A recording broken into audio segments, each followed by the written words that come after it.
Hi there, my name is Joe, aka Adventure Link. I'm your host for this YouTube channel, like always. And in spite of some of the video titles I've been giving my videos as of late, I tend to run my shows without any kind of drama, clickbait, BS, and especially sponsorships. And I get to the point. So with that being said, speaking of those last couple of videos, we're teasing some parts of the deck and some of the pitfalls I went through. Well, I've got it put together, and I can ultimately say that this thing seems to be running. It may look a little dirty, hackish, or whatever, but it's running.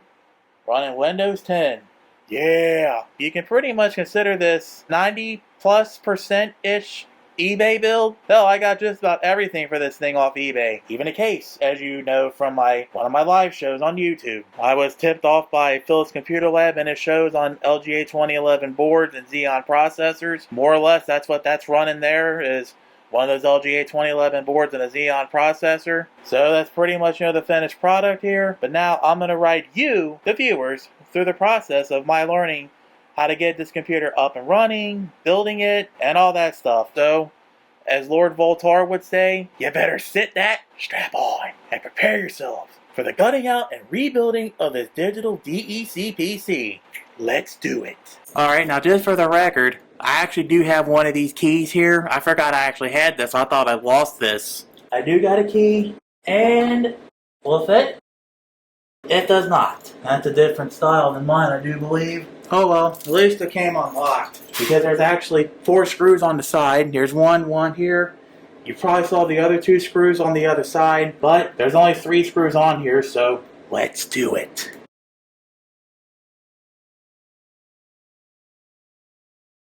As you can see, one's missing, but whatever.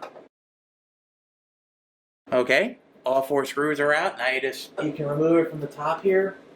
Let's do it. Perfect. Alright. Let's go ahead and slide this off of here. Now we got all the sweet insides to strip out. But where to start? Well, that's pretty much on you. Just follow me if you want to follow me, and let's do it. We'll start with the easiest one, the hard drive cage. Pull back. And as Taraz Cool would say, boom, it's out. Gotta move you guys down here to the cords on the motherboard controllers here. This is for the hard disk drive. Just pull it out. Just so you know, the 1 and 2 pin is the red line here. You have to make it face over there. Additionally, same thing for the floppy drive over here. Remember, the 2 and 1 pin, that's for the red line on the ribbon cable. Boom. Now we come over here and get the AT power supply cables out. One out. Boom. Whoever made this power supply, I gotta give them credit, because there's actually notches here. See, back in the old days of AT, it was actually possible to reverse these connectors. And then if you have like grounds facing on the outside of the pins here, like you had ground here, ground over here, you can actually fry the motherboard, causing a lot of damage. Oh, it's an Antec Power Supply. Not a sponsor, as Erica would say. But with all the cables out of the way, I'm going to put you guys back over on the table here. Perfect. Now we can just remove the Rolex connector off of here. Boom. See? Ta-da! And yes, that's actually a hard drive cage. So as long as it's in the cage, I can set it on the floor or on the table or something just fine. It's not like I'm putting exposed motherboards on the carpet. That would be stupid. That would not be a good thing to do. Now the next thing you're going to want to do is remove the power supply here. There's 4 screws here, here, and here. Let's do it.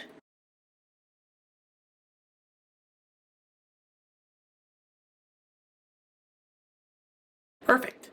Got all the screws out. We're going to put them to the side for now. I'm putting them in little different piles separately. Personally, I'd use like little Ziploc bags or old medicine bottles. That way you can put your screws in and then label it wherever it goes. Like, for example, you could like put motherboard mounting screws, power supply mounting screws, etc.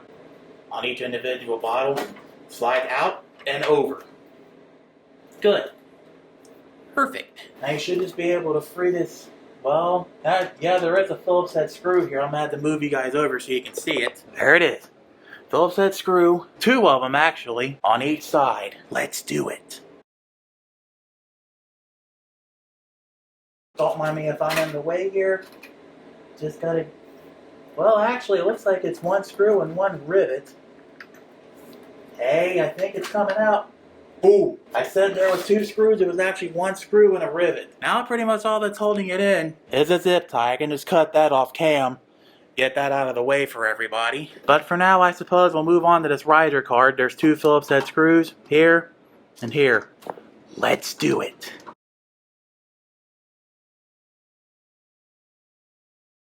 I can always recover that later. It fell in. There it is, I got it. Slowly, slowly. Boom. As Taraz Cool would say, boom.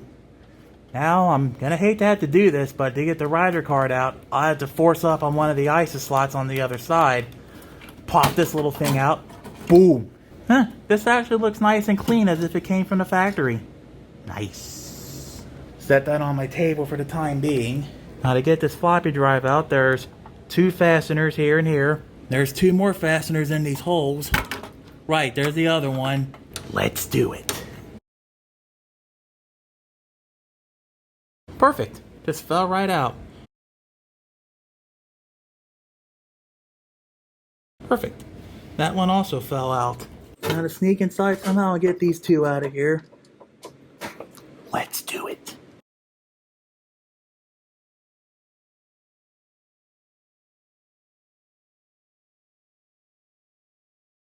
Wow, what a dumb design. Now I'm just gonna focus on freeing these screws, I suppose. One fell out. And recovered that one. Cool. Just gave it a little shock on the floppy drive. Boom.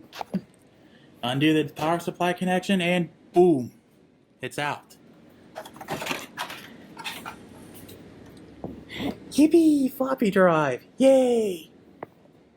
Set it over here on top of that drive. Now, last but not least, we have the motherboard to rip out. There's one screw here, one screw here, one in the back. There's four back here. What's hiding? So, let's do it.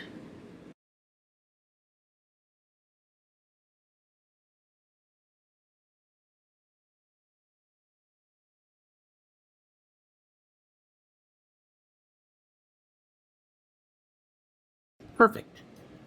Now let's undo this electrical connector for the speaker, LEDs, reset button, boom.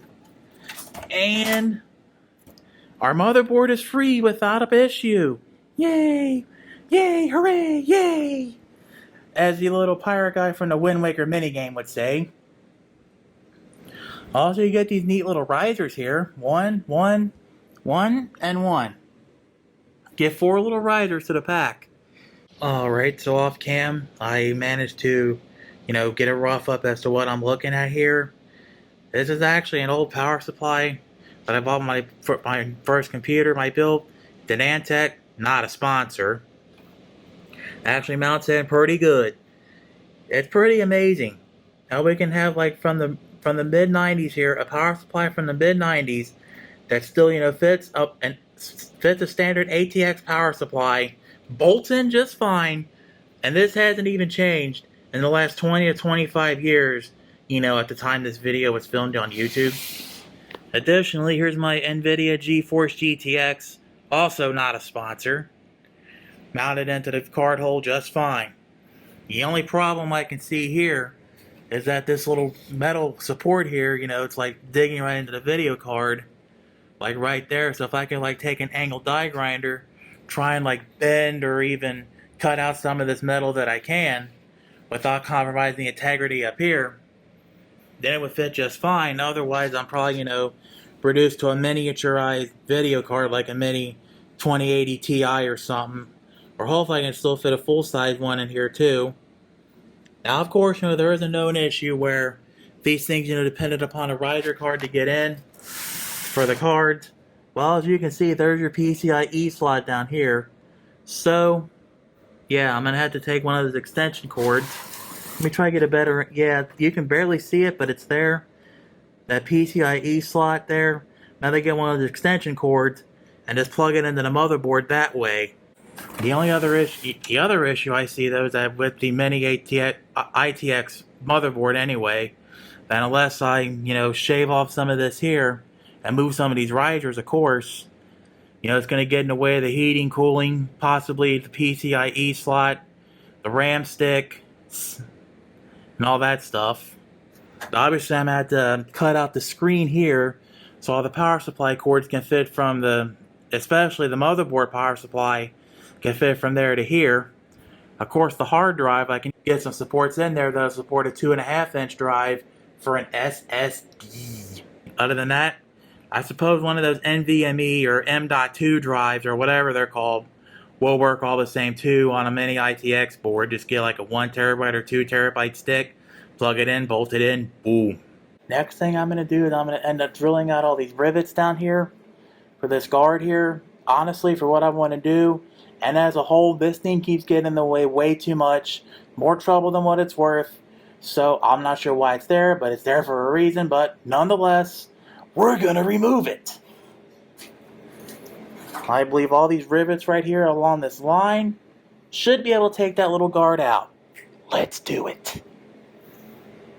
As a tip, you want to start drilling, go like very slow. Start from your lowest bit up to your highest bit. Make sure you do have a cobalt drill tip or something that goes through metal. So let's get started.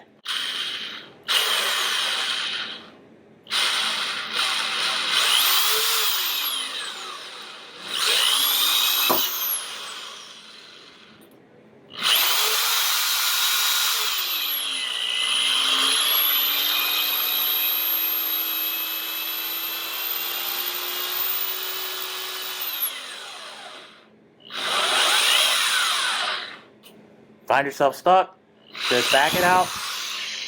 Well, it looks like I took my drill bit out. Oops. Oh well, let's just go to the next one.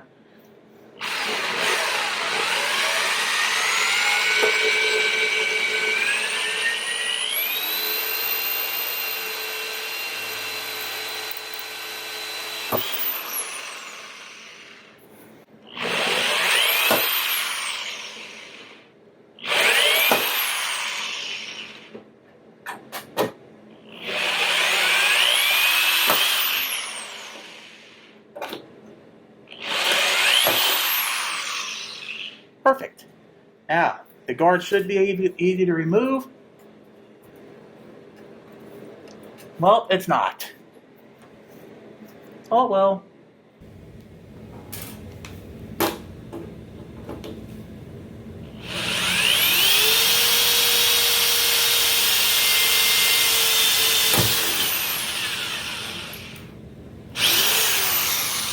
Perfect. Looks like that bit finally did it. I believe this was a 7/64 bit, but like I said, if you got a smaller bit, just start small, work your way up.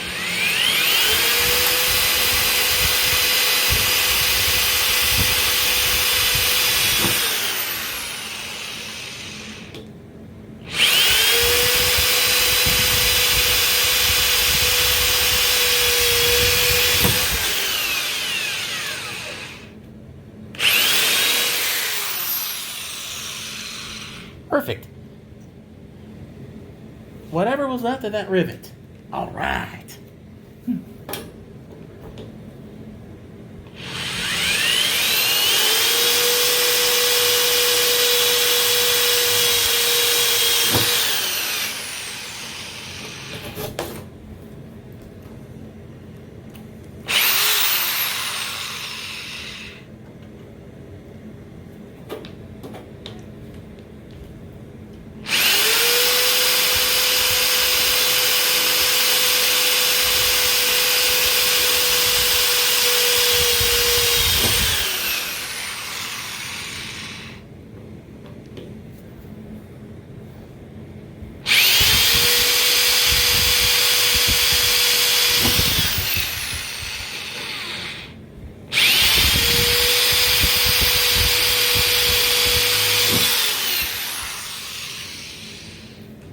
Unfortunately, there were two rivets that I missed earlier. It's these two down here. And I do believe that all the corresponding rivets would pop it out. So yeah, it's this one, followed by this one. Let's do it.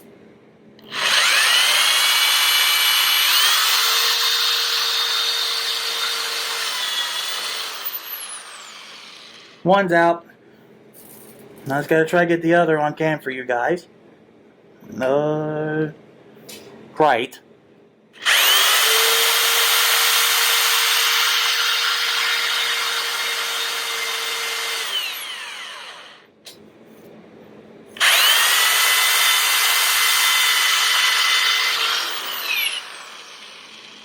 Now, let's see if it really comes out. Nope, still some resistance. Unless I didn't break it.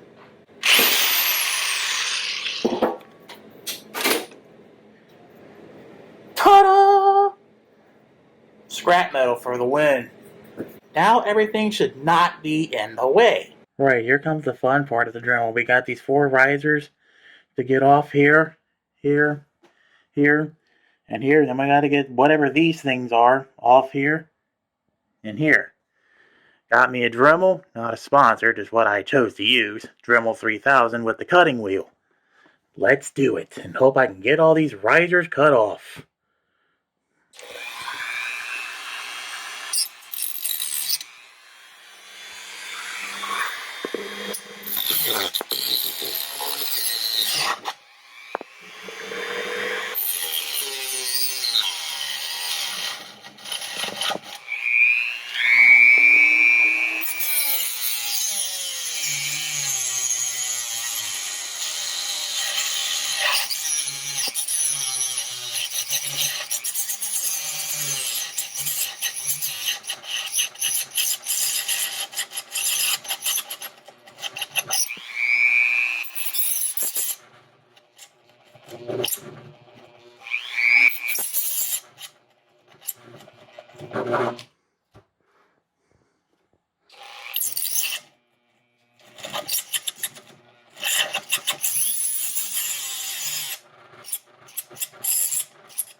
Right, and it's going to look something like that.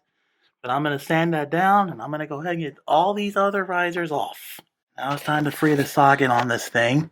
First thing you want to do is push down on this, move that out. That'll rise up. Next thing, push down this tab, rise up. Boom. Should be able to raise the hood. Boom, just like that. Now remove this protective case here. And be careful not to break the pins. Now you line up your CPU with the bottom arrow pointing down at this little lever here. Right there. Just like it is on the hood. Slide the hood in if you can. So off cam I had to put the CPU in. Looks pretty in there to me, I suppose. What you do is you put down this right arm first. Make sure this slides into the hood right here. Then you want to put down this hood here. Be careful, that way you don't hear anything try to snap or break. If you do, stop. Go back and fix what you did wrong until it doesn't want to try to break on you, I suppose. That's a tricky thing about LGA 2011 with 2 of these arms here. I don't know why they had to do this. I don't know why they couldn't just left it at 1 arm like it always was. But it is what it is. That's what Intel decided to do, so it is what it is. By the way, Intel Xeon E5 2650 V2, not a sponsor, as Erico would say, just as you can see what I decided to use. I'll put some specs in the video description, a link to it on the Intel Arc website for this, but just as a fair warning and to get this off the bat right now, it has a RAM capacity of up to 768 gigabytes. No real modern OS like on the consumer level will take advantage of it, but this board is supposed to take up to 64 gigs, so if you're planning on using 32 or more gigabytes of RAM, you'll definitely want to get Windows 10 Professional, Windows 7 Ultimate, in spite of get the total end of support by the time I put this video up on YouTube anyway. But I thought I would give that heads up all the same in case you put on the Home Edition like, oh shoot, I put in 64 gigs and it don't see it. Well, I'm going to preemptively say, as Erico would say, there's your problem, lady, using Windows 10 Home. You should be on Windows 10 Pro to take advantage of more than 32 gigabytes. Now we're going to drop in a stick of RAM here. Just be careful. Let it into the groove.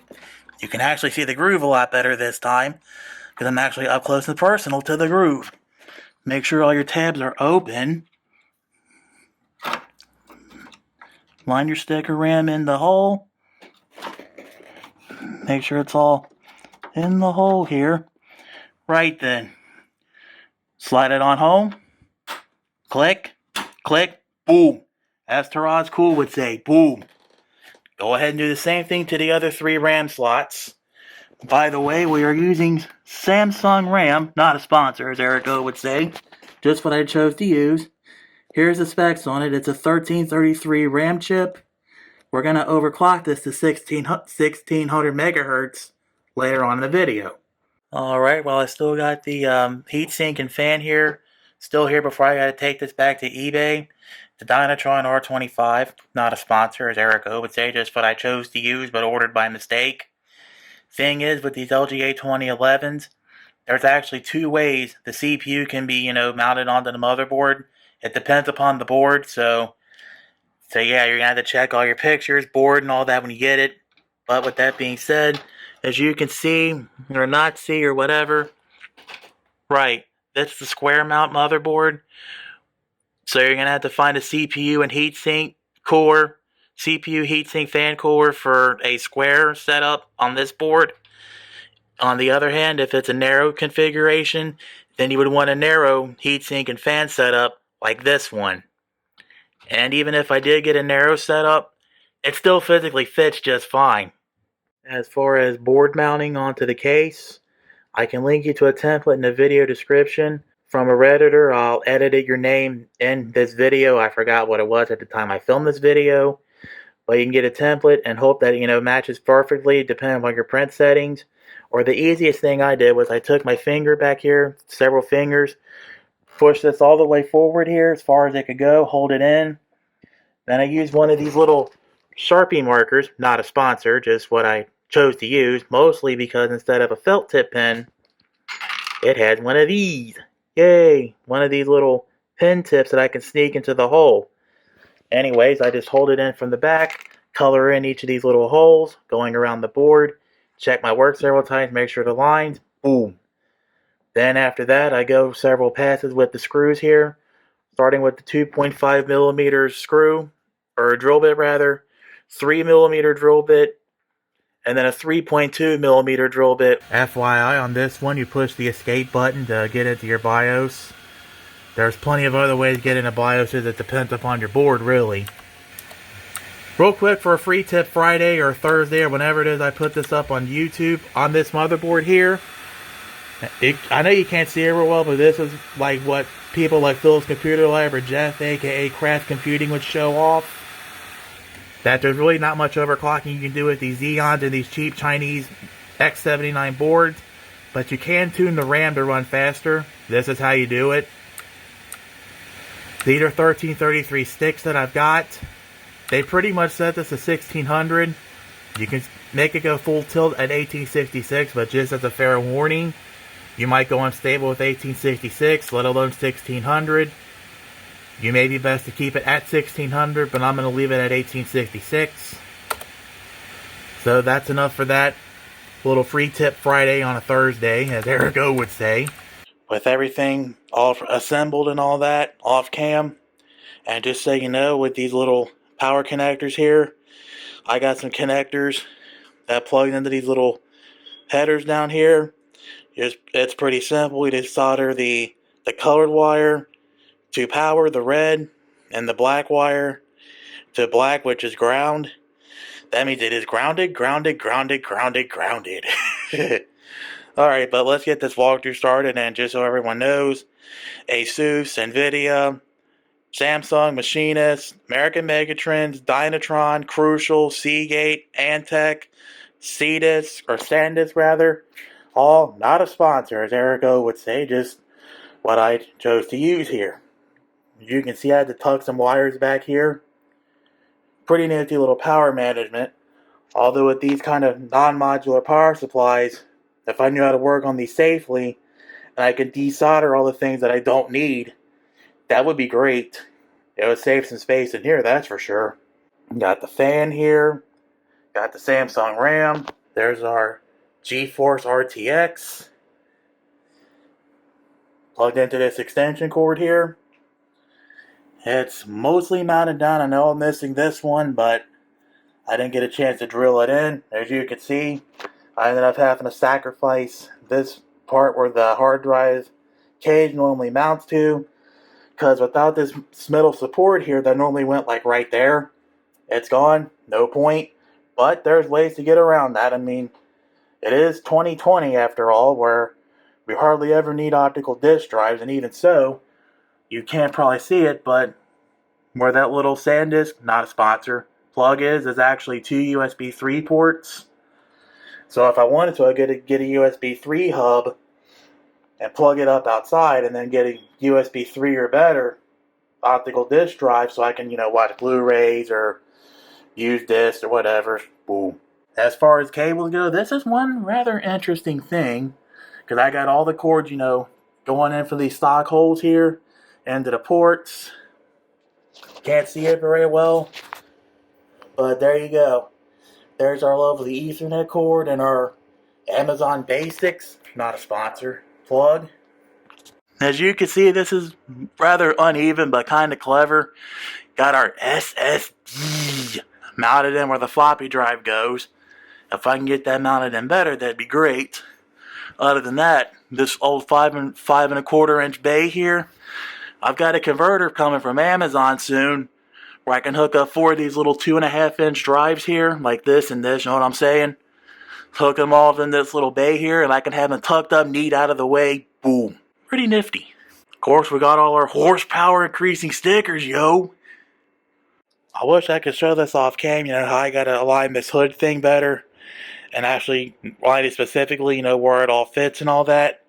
But the real question, does it close? Well, with 2 hands, that's what close better. Let me see if I can't get my big fat thigh on here. See? Boom. As Taraz Cool would say, boom. And of course, all the screws get lined up evenly. Nice and evenly. And as for this stuck out power button here, there's a funny story about that. Was living with my ex-girlfriend, and I had this thing in pieces, and she must have threw out the power button by mistake. So it is what it is. It still functions like a power button. Still powers the computer on.